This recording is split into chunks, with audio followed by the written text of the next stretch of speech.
오늘 하나님께서 우리에게 주신 말씀은 사무엘하 19장 31절부터 43절까지 말씀입니다. 오늘 이 시간 하나님께서 우리에게 주신 말씀 사무엘하 19장 31절부터 43절까지 말씀입니다.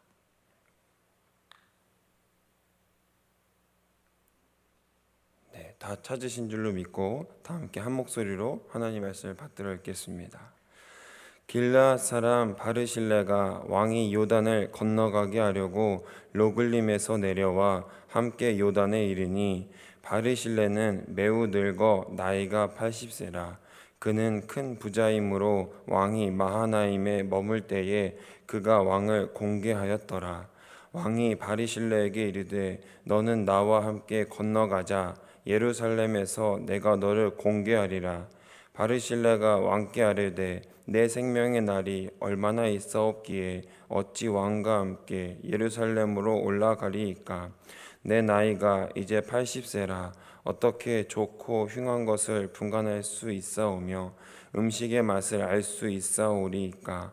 이 종이 어떻게 다시 노래하는 남자나 여인의 소리를 알아들을 수 있사오리이까.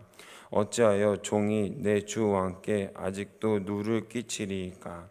당신의 종은 왕을 모시고 요단을 건너려는 것뿐이거늘 왕께서 어찌하여 이 같은 상으로 내게 갚으려 하시나이까. 청하건대 당신의 종을 돌려보내옵소서.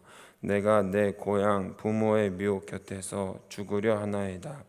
그러나 왕의 종 기맘이 여기 있사오니 청하건대 그가 내 주 왕과 함께 건너가게 하시옵고 왕의 처분대로 그에게 베푸소서 하니라. 왕이 대답하되 기맘이 나와 함께 건너가리니 나는 내가 좋아하는 대로 그에게 베풀겠고 또 내가 내게 구하는 것은 다 너를 위하여 시행하리라 하니라. 백성이 다 요단을 건너매 왕도 건너가서 왕이 바르실레에게 입을 맞추고 그에게 복을 비니 그가 자기 곳으로 돌아가니라.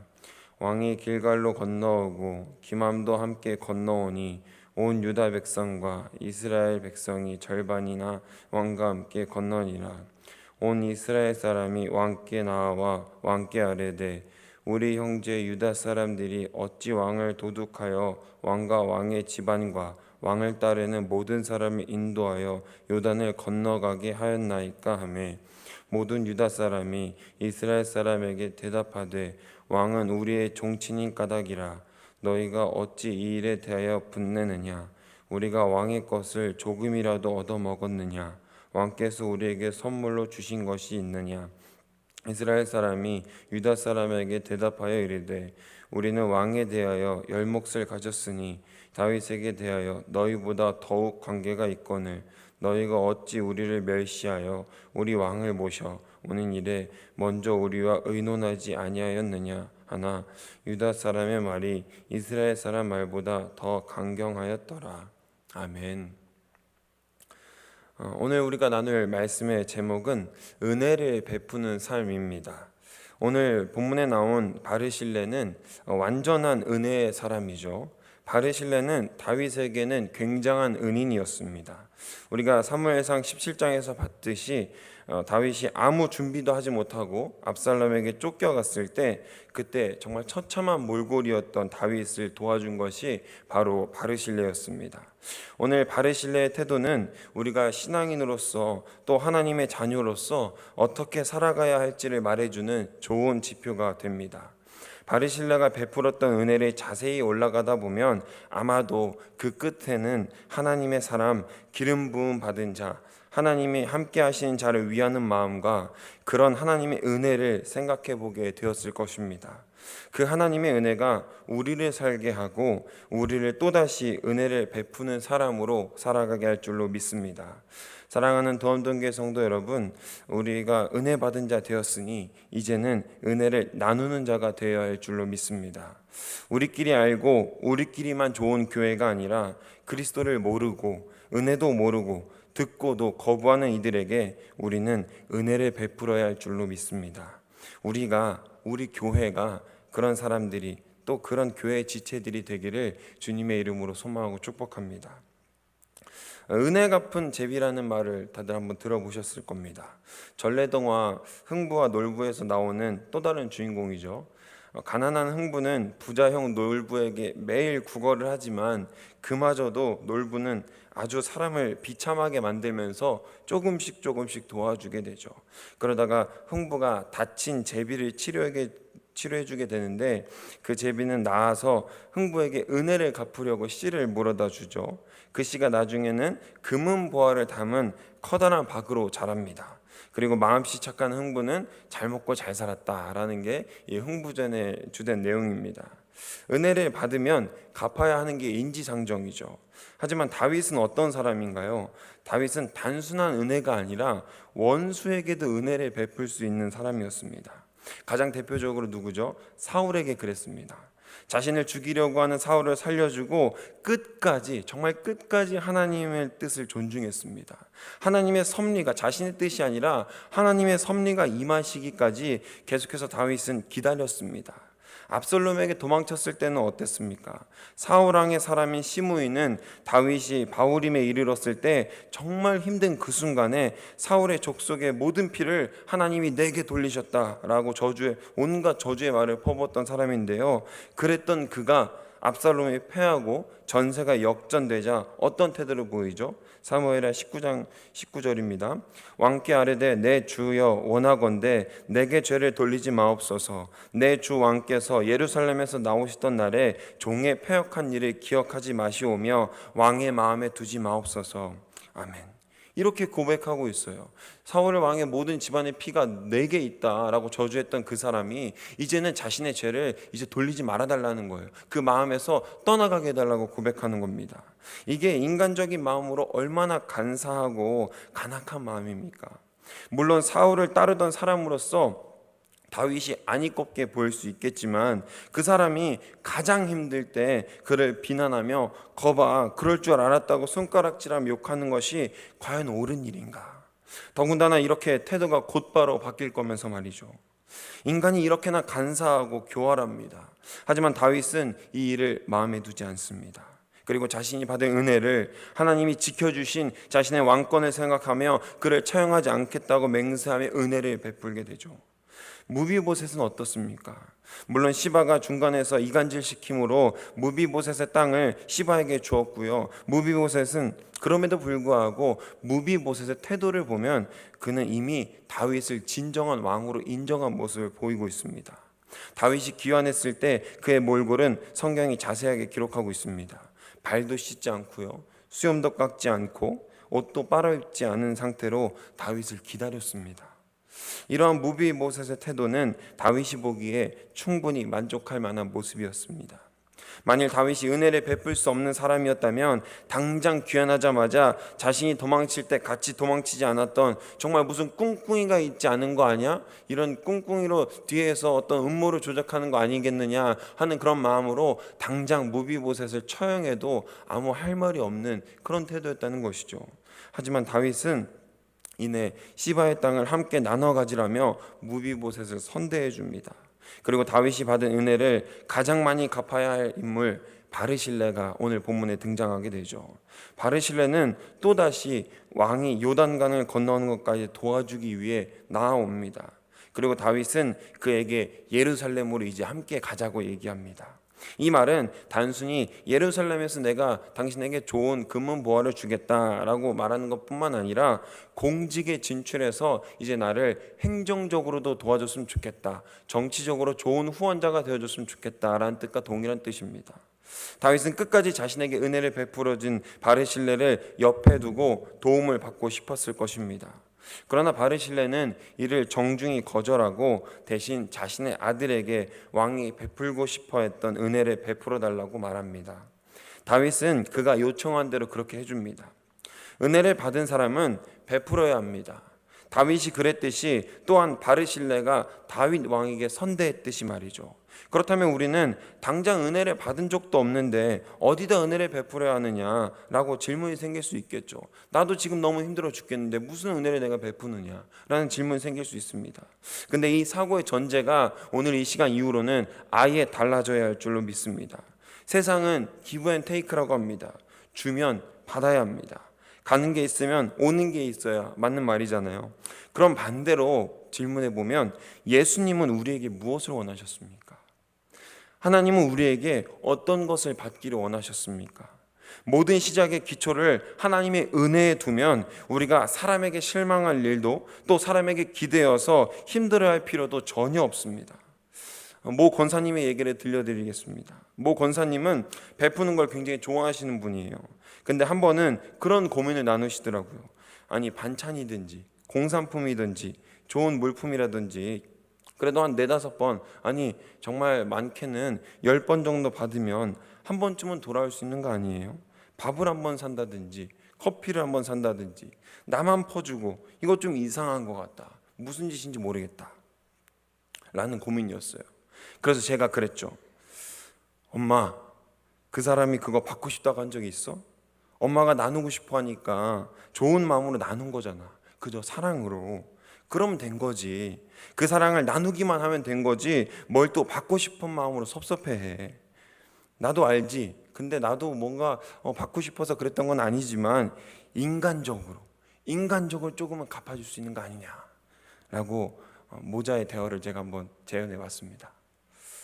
하지만 하나님 원하시는 것은 우리의 이런 인간적인 마음보다 섭섭한 마음보다 하나님이 갚으실 것을 기대하고 하나님의 때에 임재하신 하나님의 섭리를 온전히 사모하는 것을 원하신다는 것입니다. 사람은 누구나 받고 싶어 하지 주고 싶어 하지 않습니다. 은혜를 받기를 원하지 은혜를 베풀기를 원하지 않는다는 말입니다. 그러나 그리스도의 사랑은 값없이 받은 우리는 달라야 합니다. 값없이 주기를 사모해야 합니다. 값없이 은혜를 베풀 줄 알아야 합니다. 로마서 12장 14절입니다. 너희를 박해하는 자를 축복하라. 축복하고 저주하지 말라. 아멘. 할렐루야. 할렐루야. 이게 그리스도인이라는 것입니다. 남들처럼 자본주의 세상에서 이 각박한 삶 속에서 저 사람도 받은 만큼 하니 나도 그만큼만 혹은 그 적은 것만 해야지라는 것은 세상 사람들과 전혀 다를 것이 없다는 뜻입니다. 은혜를 베풀어 주길 소망합니다. 하나님이 하신 것처럼 우리도 할 수 있습니다. 누구의 힘으로요? 예수 그리스도의 힘으로 우리도 베풀 수 있게 되는 줄로 믿습니다. 그렇게 하나님의 모습을 닮아갈 수 있는 우리 사랑하는 은혜 받은 모든 더운동교회 성도님들 되시기를 주님의 이름으로 소망하고 축복합니다. 성경을 보면 알 수 있듯이 은혜를 베푼 사람은 단순히 손해만 보지 않는다는 것을 알 수 있게 되죠. 다윗의 인생을 따라가다 보면 어쨌든 다윗은 사울에게 은혜를 베풀지 않았습니까? 하나님의 기름 부음 받은 자를 자신이 처리할 수 없다는 겸손한 마음과 하나님의 은혜가 자신에게 오기까지 인내하고 참고 기다리지 않습니까? 그 인내와 겸손은 다윗이 맞은 위기 상황 속에서의 바르실레의 도움으로 이어지는 하나님의 은혜를 엿볼 수 있습니다. 다윗이 잘한 게 아니에요. 다윗이 하나님의 뜻에 맞게 기다리는 사람이었기 때문에 하나님께서 다윗에게 바르실레라는 공적인 도움을 허락하신 것이죠. 하나님의 은혜를 베푼다는 것은 단순히 내가 남에게 어떤 것을 베풀었다 수준이 아닙니다. 어떤 것일까요? 우리 것 중에서 볼품없고 하찮은 것을 드리는 것이 아닌 나의 가장 소중한 것, 나에게도 중요한 것을 베풀 수 있게 되는 것입니다. 바르실레는 무엇을 베풉니까? 압살롬이 왕권 찬탈에 성공하고 이스라엘의 왕이 되었다면 바르실레는 어떻게 되었을까요? 아마 다윗 왕을 도와준 대가로 죽음을 맞이하게 되었을 것입니다. 하지만 그는 다윗에게 은혜를 베풉니다. 다윗은 그 은혜를 갚고 싶어 그의 아들을 데리고 왕궁으로 귀환하게 되죠. 자신이 베풀었던 은혜로 인해 자신의 아들이 왕국에서 좋은 대접을 받게 되는 일, 너무 좋은 일 아닙니까? 우리 부모님들의 제일 큰 소원은 우리네 자식들의 안정과 평안이잖아요. 이러한 은혜를 우리도 경험하길 소망합니다. 어렸을 적에 저희 아버님은 콩 한 쪽이 있어도 나눌 수 있는 사람이 되어야 한다고 저를 가르치셨습니다. 저는 생각했죠. 콩 한 쪽도 없는데 뭘 나눠야 되는 거냐 이렇게 속으로 생각했던 적이 있었어요. 일전에 물어보니까 아버지는 이제 성인이 돼서 물어봤을 때 아버지는 그런 기억이 전혀 없으신 것 같은데 아무튼 저는 그런 아버지의 말씀을 가슴속에 깊이 새기고 야 정말 좋은 명언이다. 나도 이렇게 똑 살아야 되겠다 라는 말씀을, 또 그런 명언을 가슴속에 새기고 최대한 그렇게 살아오려고 노력했던 것 같아요. 지금도 뭐라도 있으면 나누려고 그러고, 조금이라도 있으면 아이들을 사주려고 하고 뭐 이렇게 살고 있거든요. 근데 이 삶이, 이렇게 나누는 삶이 싫으냐 좋으냐라고 물어본다면 저는 단호하게 너무나도 좋다고 얘기할 수 있습니다. 받는 기쁨보다, 사실은 다들 아시겠지만 주는 기쁨이 더 크거든요. 무엇을 받을 때보다 와 하는 것보다 그 기쁨의 그 강도, 그 오래 지속되는 그 시간이 정말 주는 게 훨씬 더 지속 시간이 큽니다. 하나님이 채워주신 은혜가 우리에게 필요합니다. 은혜가 아니면 설명되지 않는 여러 경험들이 있죠. 정말 하나님의 은혜와 사랑이 우리의 삶 가운데 충만하다는 것을 지금도 여러분들 느끼고 계실 겁니다. 물론 부족하고 나약한 인간이기에 하나님의 은혜를 기억하지 못하고 그 임재를 종종 잊고 살 때도 분명히 있으나, 언제나 다시 돌아보면 은혜뿐이었다는 것과 그 은혜가 우리를 이끌고 있다는 사실을 발견하게 됩니다. 우리의 삶 자체가 하나님의 은혜뿐이라는 것은 우리 삶에 직면한 힘듦과 어려움에만 눈을 돌리게 되면 못 보게 됩니다. 우리의 아픔과 우리의 절망적인 현실에만 눈을 돌리면 하나님의 은혜는 작아 보이고요, 하나님의 은혜는 철저하게 나에게 소용이 없는 것이 됩니다. 그러나 우리의 시선을 하나님께 돌릴 때, 하나님의 은혜만을 바라할 때, 그제서야 우리의 힘듦이 작아 보이고 하나님께서 여지껏 나를 이끄셨구나, 하나님께서 여지껏 지금도 나와 함께 하시는구나 라는 것을 깨닫게 되는 것이죠. 우리의 시선이 하나님께로 향할 때 언제나 우리는 우리와 함께 하시는, 영원토록 우리와 함께 하신다고 말씀하시는 그 주님을 보게 될 줄로 믿습니다. 말씀을 정리하려고 합니다. 사랑하는 도함동교회 성도 여러분, 우리의 생각이 바뀌길 소망합니다. 기부엔 태익이 아닙니다. 기부엔 기부가 되기를 주님의 이름으로 진심으로 소망합니다. 평생 5만 번의 기도 응답을 받았다고 알려진 조지 뮬러 목사를 다들 아실 겁니다. 평생 5만 번의 기도 응답을 받았으면 굉장히 신실하고 어렸을 때부터 하나님을 잘 믿은, 마치 사무엘처럼 엄청난 믿음의 소유자일 것 같지 않습니까? 하지만 아이러니하게도 조지 뮬러는 어렸을 적 불량 청소년이었다고 합니다. 그 불량 청소년이었던 이가 하나님의 은혜를 베풀어 주심을 알고 믿고 난 뒤에는 쭉 남들에게 은혜를 주는 삶을 살아왔던 것이었습니다. 평생 1만여 명의 고아를 돌보았고 100개가 넘는 학교를 설립해서 기독교 교육에 앞장섰습니다. 그 밖에도 유명한 기도는 그의 친한 친구들 5명을 위해서 52년 동안 전도한 내용이 특히 감명 깊은데요. 3명은 그가 죽기 직전에 회개했고, 병상에 누워있을 때 이제 5명 중에서 3명은 그가 이제 평생도록 전도하면서 회개한 거예요. 이제 2명이 남았죠. 1명은 그가 병상에 있을 때 내가 너를 지금도 기도하고 있다 라는 말을 듣고 이제 돌이켰다고 합니다. 그럼 나머지 1명은 어떻게 됐을까요? 끝까지 믿지 않은 거예요. 조지 밀러가 죽기 직전까지, 죽었을 때도 이제 죽기 직전까지 믿지 않았는데, 그가 죽은 이후에 조지 밀러가 죽기 직전까지 너를 위해 기도하다 갔다 라는 말을 듣고 회개했다고 합니다. 어느 한 측면에서 보면 뮬러는 평생 은혜를 베풀기만 한 사람 같죠. 그러나 그가 그렇게 은혜를, 그리스도의 기쁜 소식인 복음을 전할 수 있었던 이유는 무엇입니까? 바로 하나님이 우리를 사랑해 주심으로 허락하신 이 귀한 생명, 삶, 나의 주인 되신 주님이 나를 통해 이 땅 가운데 이루실 선한 역사를 온전히 믿었기 때문 아니겠습니까? 당장 눈앞에서 그리스도를 믿는 것은 어쩌면 세상적으로 봤을 때 생리적인 에너지 차원에서도 손해일지 몰라요.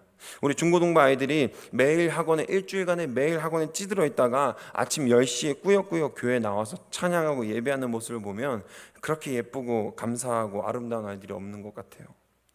그리스도를 믿기 때문에 자신들의 손해를 감수하고 더 잘 수 있는데, 더 자고 싶은데 그것들을 이겨내고 그리스도의 생명의 말씀을 오늘 성취하기 위해서 이곳에 모인다는 것입니다.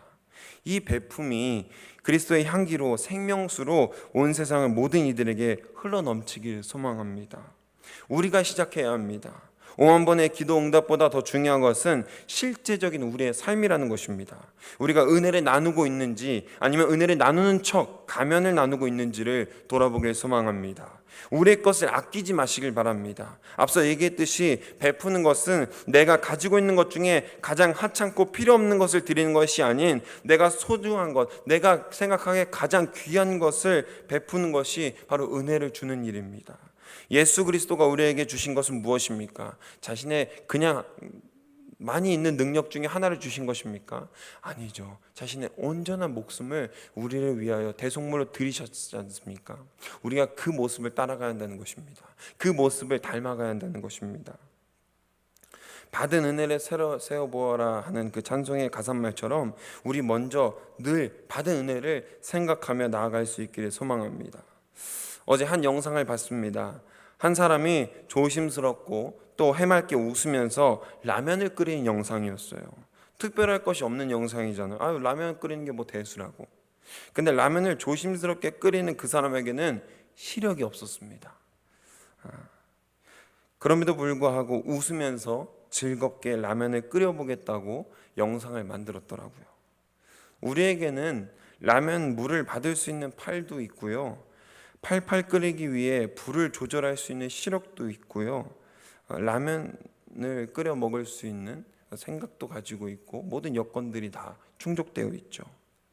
그런데 라면을 끓여 먹는 것에 대한 감사함은 없습니다. 은혜를, 그 하나님의 사랑을 먼저 한번 생각해 보시길 소망합니다. 사랑하는 도움등교회 성도 여러분, 은혜를 베푸는 일은 쉬운 일이 아닙니다. 그렇게 이렇게 간절히 권면합니다. 우리가 먼저 은혜를 나눌 수 있다면 어쩌면 세상 사람들이 먼저 알아보고 그리스도의 구원을, 그 빛난 일들을 하는 우리를 궁금해하며 우리가 믿는 그리스도를 사모하게 되지 않겠습니까? 우리의 삶이 그런 모습으로, 그런 구별된 모습으로 나아간다면 반드시 우리 삶 가운데에서 여러 변화들이 들이닥칠 것입니다. 하나님의 나라가 임하여서 눈에 보이는 역사들이 나타나게 될 줄로 믿습니다. 우리 안에 있는, 내 손 안에 있는 것들을 이제는 조금씩 내려놓길 소망합니다. 사막에서 살아남기라는 책을 쓴 휴 그랜트라는 사람의 그 책을 보면요, 6가지 방법을 소개해요. 사막에서 벗어날 수 있는 6가지 방법을 소개하는데 저는 이 방법이 가장 감명이 깊었어요. 사막에서 차를 몰다가 흙구덩이에 빠졌을 때 어떻게 하느냐. 우리가 생각하기에는 타이어에 공기를 넣어야 될 것 같잖아요.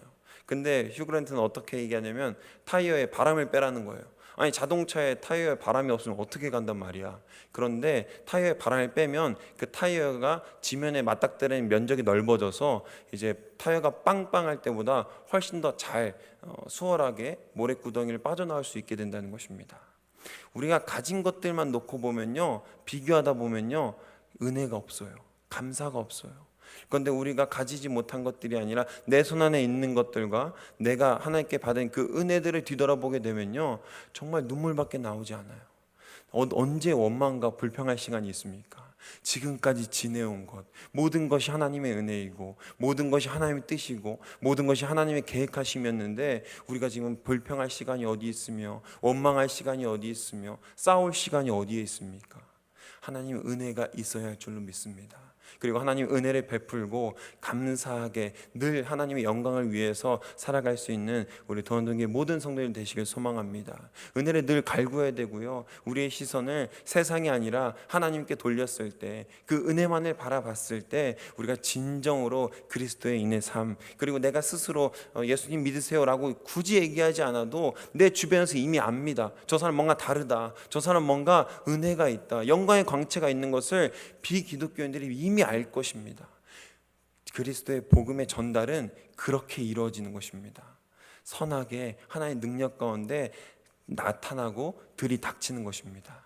우리 사랑하는 모든 도원동교회 성도님들 삶 가운데에 은혜가 들이닥칠 줄로 믿습니다. 오늘 이 시간 하나님 은혜가 들이닥쳐서 우리가 그 은혜를 우리끼리만 알고 나아가는 것이 아니라 온 세상에, 우리의 주변에, 우리의 환경에 적용하고 나타낼 수 있는 귀한 그리스도인들 되시기를 주님의 이름으로 소망하고 축복합니다. 기도하겠습니다. 사랑의 주님, 감사합니다. 이 시간 하나님의 은혜를 우리가 알고 나아갈 수 있도록 인도하여 주시옵소서. 그 은혜가 우리에게 있습니다. 주님, 우리가 은혜를 베푸는 것은 사실 쉽지 않습니다. 세상 가운데 나의 부족한 것들, 또 내가 없는 것들을 많이 생각하기 쉬운데, 이제 그리스도께 받은 그 은혜와 사랑을 기억하여서 우리가 하나님의 은혜와 사랑만을 가지고 나아갈 수 있기를 주님 인도하여 주시옵소서. 우리는 부족합니다. 연약합니다. 하나님의 은혜를 생각하기보다는 내가 받지 못한 것들, 나에게 없는 것들에 눈을 돌리고 시선을 그쪽으로 향하게 됩니다. 주님, 이제 주님의 사랑의 시선을 돌리기 소망합니다. 하나님의 은혜의 시선을 돌리기 소망합니다. 우리가 하나님의 임재와 그 소망만을 바라며 나아갈 때 나에게 역사하시는, 우리 가정에 역사하시는, 우리 사업장에 역사하시는, 우리 교회에 역사하시는 그 하나님의 크신 은혜가 우리 안에 이미 들이닥칠 줄로 믿습니다. 그 하나님의 역사를 나타내시고 우리 삶 가운데에서 하나님 허락하시는 모든 뜻들을 우리가 우리 삶을 통하여서 이루어갈 수 있도록 인도하여 주시옵소서. 우리가 하나님께로 나아갈 수 있도록 붙잡아 주시고 온전한 마음을 다해서 하나님만 섬길 수 있도록 인도하여 주시옵소서. 그래서 세상 모든 이들이 우리를 보고, 우리 도남동교회를 보고 먼저 나아갈 수 있고 뭔가 다름을 느끼고 하나님의 은혜의 복음을 체험하고 싶어하고 사모하고 싶어하게 되는 그런 귀한 역사를 우리 삶 가운데 보여 주시옵소서. 그런 믿음을 드릴 때 주님께서 허락하시는 모든 능력들, 그 사랑들을 우리가 온전히 이 세상 가운데 전달할 수 있게 될 줄로 믿습니다. 우리의 사랑이, 또 주님의 사랑이 주님 말씀하시는 그 뜻대로 넘쳐나고 흘러갈 수 있도록 인도하여 주시옵소서. 이 모든 말씀 우리 주 예수 그리스도의 이름으로 감사히 기도드렸습니다. 아멘. 사랑해 주님, 감사합니다. 이 시간 우리가 온전한 하나님의 은혜만을 나눌 수 있도록 인도하여 주시옵소서. 그 주님의 은혜를 베풀 수 있도록 지금 붙잡아 주시옵소서. 우리는 여전히 하나님의 은혜를 구하기보다는 하나님의 은혜가 속하지 않은 세상적인 것들을 구하게 되고, 또 세상적인 것들에 낙심하고 실망하는 우리의 모습들을 돌아보게 됩니다. 주님, 그 가운데에서 하나님의 은혜와 능력만을 온전히 소유하고 나아갈 수 있도록 인도하여 주시옵소서. 그 은혜가 우리 안에 있습니다. 그 하나님의 사랑이 우리 안에 있습니다. 우리의 계속된 하나님의 은혜를 부어주시고 강권적인 하나님의 역사를 우리에게 허락하셔서 우리가 하나님의 은혜만을 나눌 수 있는 귀한 그리스도인들이 될